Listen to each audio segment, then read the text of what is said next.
नमस्कार, आपल्या सगळ्यांचे राजमुद्रा न्यूज लाईव्ह मध्ये मनापासून स्वागत। भाजपचे आमदार वेळीच अशोकराव चव्हाण यांच्याकडून निवडणुकीचा धडा घेणार का हे पाहणं आता महत्त्वाचं ठरणार आहे। कारण नांदेडमध्ये पुन्हा एकदा अशोकराव चव्हाण यांचा फॅक्टर केंद्रस्थानी मानला जातोय। जिल्ह्यात नुकत्याच झालेल्या नगरपालिका व नगरपंचायत निवडणुकांनी आगामी राजकारणाची दिशा स्पष्ट केली आहे। या निकालातून माजी मुख्यमंत्री अशोकराव चव्हाण यांचे नेतृत्व पुन्हा एकदा सर्वमान्य असल्याचे समोर आले आहे। सत्ताधारी भाजप, शिंदे सेना आणि राष्ट्रवादी या महायुतीतील अनेक आमदारांना अपेक्षित यश मिळवता आले नाही। ही बाब आगामी निवडणुकांच्या अनुषंगाने राजकीयदृष्ट्या महत्त्वाची मानली जात आहे। विशेष म्हणजे अशोकराव चव्हाण यांच्या कन्या श्रीजया चव्हाण यांच्या मतदारसंघातील दोन्ही नगरपालिकांवर भाजपचा झेंडा फडकला असला तरी जिल्ह्यातील इतर भागात सत्ताधारी आमदारांचे गणित बिघडलेले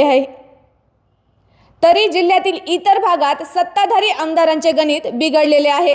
अनेक ठिकाणी स्थानिक आघाड्या, काँग्रेस किंवा वेगवेगळ्या पक्षांच्या नेत्यांनी बाजी मारली।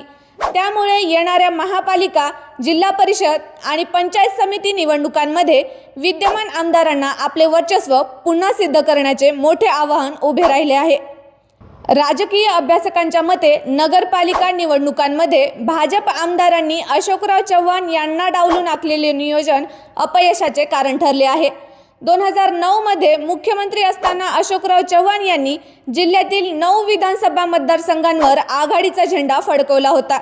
त्यानंतर 2024 मध्ये महायुतीने 100% यश मिळवले असले तरी देखील निवडणुकीनंतर घटक पक्षांमध्ये समन्वयाचा अभाव दिसून आला आहे। कार्यकर्त्यांच्या निवडणुकांमध्ये नेत्यातील विसंवाद आणि स्वतंत्र लढतींमुळे अनेक निष्ठावंतांना पराभव स्वीकारावा लागला आहे।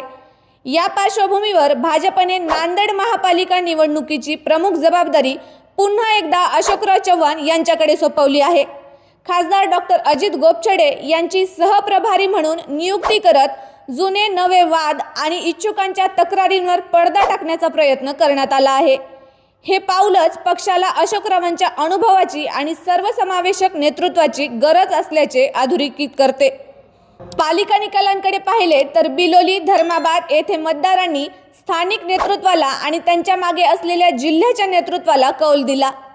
उमरी येथे राष्ट्रवादी अजित पवार गटाच्या गोरठेकर बंधूंनी 20 पैकी 18 जागा जिंकत नगराध्यक्ष पदावर बाजी मारली आणि थेट जिल्हा परिषद निवडणुकांचे रणशिंग फुंकले।